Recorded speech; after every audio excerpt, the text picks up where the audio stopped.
حضرت زید بن ثابت رضی اللہ تعالی عنہ کہتے ہیں کہ ہم ایک مرتبہ رسول کریم صلی اللہ علیہ وآلہ وسلم کے ساتھ ایک غزوے میں شریک تھے۔ جب ہم مدینہ کی شارع عام کے چوراہے پر پہنچے تو ایک عرب دیہاتی کو دیکھا کہ وہ ایک اونٹ کی نکیل پکڑے ہوئے آن حضور صلی اللہ علیہ وآلہ وسلم کے پاس آ کر ٹھہر گیا۔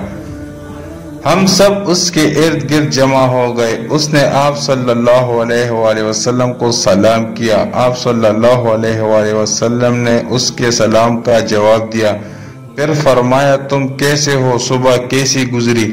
اتنے میں ایک آدمی آیا، دیکھنے میں چوکیدار معلوم ہوتا تھا۔ اس نے کہا اے اللہ کے رسول، اس عربی نے میرا اونٹ چرا لیا ہے۔ یہ سن کر اونٹ فوراً بلبلانے لگا۔ تھوڑی دیر کے بعد دھیما ہونے لگا۔ نبی پاک صلی اللہ علیہ وآلہ وسلم نے اس کی بلبلاہٹ اور آواز کو غور سے سنا تو آپ صلی اللہ علیہ وآلہ وسلم نے چوکیدار کی طرف رخ کر کے فرمایا تم اپنے دعویٰ سے باز آ جاؤ، اس لیے کہ اونٹ تمہارے خلاف گواہی دے رہا ہے کہ تم جھوٹے ہو۔ چنانچہ چوکیدار اپنے دعویٰ سے پھر گیا۔ پھر حضور صلی اللہ علیہ وآلہ وسلم عربی کے طرف متوجہ ہوئے اور فرمایا کہ تم نے میرے پاس آتے ہی کیا کہا تھا؟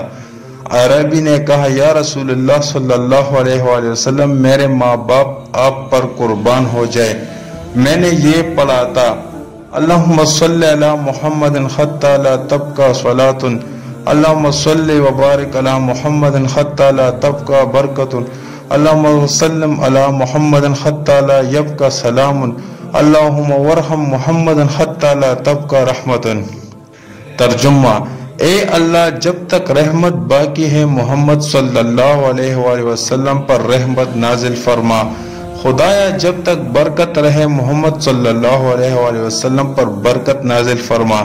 اے اللہ، جب تک درود و سلام باقی رہے محمد صلی اللہ علیہ وآلہ وسلم پر درود و سلام نازل فرما۔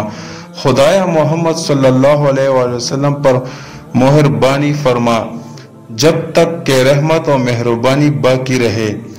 یہ سن کر آپ نے فرمایا اللہ تعالیٰ نے اس معاملہ کو میرے لیے منکشف کر دیا ہے، اور ان اللہ کی قدرت سے بول رہا تھا اور فرشتوں نے آسمان کو گھیر لیا تھا۔ سبحان اللہ۔